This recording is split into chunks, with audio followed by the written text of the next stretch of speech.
नमस्कार, स्वागत है आप सभी का राजीव टाइम्स में। मैं हूं आपके साथ आकांक्षा पेवाल। आइए रुक करते हैं सुपरफास्ट 25 खबरों की ओर। अमेरिका में भूकंप का कहर, तीव्रता का भीषण भूकंप आया। कई राज्यों में तेज झटके महसूस किए गए। राहत बचाव दल मौके पर पहुंच गए। अब तक किसी बड़े नुकसान की कोई सूचना नहीं मिली। कराची के एक गोदाम में भीषण धमाका हुआ जिसमें 2 लोगों की मौत हो गई और 30 से ज्यादा लोग घायल हुए हैं। घायल लोगों को नजदीकी अस्पताल में भर्ती करवाया गया। धमाके के कारण कई जगह पर जांच जारी। पुतिन होंगे एससीओ शिखर सम्मेलन में शामिल। रूस के राष्ट्रपति पुतिन एससीओ शिखर सम्मेलन में हिस्सा लेने वाले। इस बैठक में सुरक्षा, व्यापार और ऊर्जा सहयोग जैसे आम मुद्दों पर चर्चा होगी।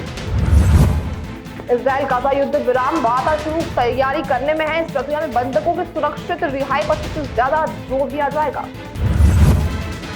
जयशंकर बोले, भारत नहीं बल्कि चीन है रूस का सबसे बड़ा तेल खरीदा। भारत पर हाई टैरिफ लगाना समझ से परे। पुतिन से मिले विदेशी मंत्री भारतीय। पीएम मोदी और फ्रांस के राष्ट्रपति मैक्रों के बीच कई वैश्विक मुद्दों पर चर्चा। यूक्रेन से लेकर पश्चिम एशिया तक द्विपक्षीय सहयोग पर हुई बातचीत। चीनी राजदूत बोले, भारत और चीन एशिया के डबल इंजन वाले देश। टैरिफ विवाद पर चीन ने सुनाई चिप्स की कहानी। भारत में सहयोग की अपील। प्रधानमंत्री मोदी आज कोलकाता में 3 मेट्रो रूट का करेंगे उद्घाटन। 1200 करोड़ की कोना एक्सप्रेस वे परियोजना का शिलान्यास भी करेंगे। संसद का मॉनसून सत्र खत्म। ऑपरेशन सिंधु पर 16 घंटे से अधिक चर्चा। 21 बैठकें हुई। बीच सत्र में उपराष्ट्रपति धनखड़ ने दिया इस्तीफा। ऑनलाइन गेमिंग बिल पर बोले पीएम मोदी, यह कानून समाज को सुरक्षित करेगा। गेमिंग और नवाचार के केंद्र के रूप में भारत को नई दिशा देगा यह कदम। गिरफ्तारी पर पीएम सीएम की बर्खास्तगी का बिल जेपीसी को भेजा गया, जिसमें भी बोले सुप्रीम कोर्ट में दी जा सकती है चुनौती। केंद्र ने कहा राज्यों को बातचीत से विवाद सुलझाने चाहिए। अदालत हर समस्या का समाधान नहीं कर सकती। पुरानी प्रथा कायम। रेल यात्रियों के अतिरिक्त लगेज पर अब नहीं लगेगा कोई फाइन। केंद्रीय मंत्री अश्विनी वैष्णव ने किया साफ। राहत की खबर।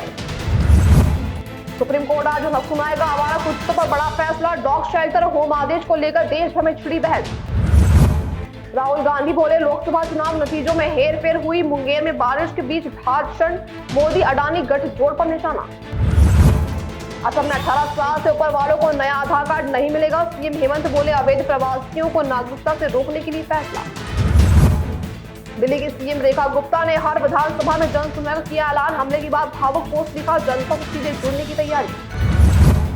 महाराष्ट्र के पालघर जिले में फार्मा कंपनी में नाइट्रोजन गैस रिसाव। 4 कर्मचारियों की मौत, 2 गंभीर घायल अस्पताल में भर्ती। एशिया कप में भारत पाकिस्तान मैच की मिली सरकार से इजाजत। कहा, मल्टीनेशनल टूर्नामेंट पर रोक नहीं, द्विपक्षीय सीरीज जारी रही। दिल्ली के नए पुलिस कमिश्नर सतीश ग्वालेचा ने संभाला पदभार। औपचारिक रूप से कार्यभार किया ग्रहण। दिल्ली के द्वारका स्कूल को धमकी भरा मेल। प्रशासन अलर्ट। पुलिस और फायर की टीम मौके पर पहुंची, जांच जारी। मशहूर कॉमेडियन जसविंदर भल्ला का निधन। फिल्मी दुनिया में शो, पंजाबी सिनेमा और कॉमेडी मंच पर छोड़ी गहरी छाप।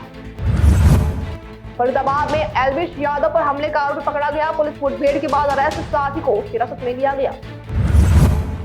हरियाणा विधानसभा का मॉनसून सत्र आज से शुरू होगा। सरकार और विपक्ष के बीच तीखी बहस की संभावना। गया में पीएम मोदी करेंगे करोड़ों की विकास परियोजनाओं का शिलान्यास। बुनियादी ढांचे से लेकर लोकल कनेक्टिविटी तक कई योजनाओं का शुभारंभ। और अब तक के 25 खबरों में इतना ही। ऐसी देश दुनिया के अपडेट पाने के लिए देखते रहिए राजीव।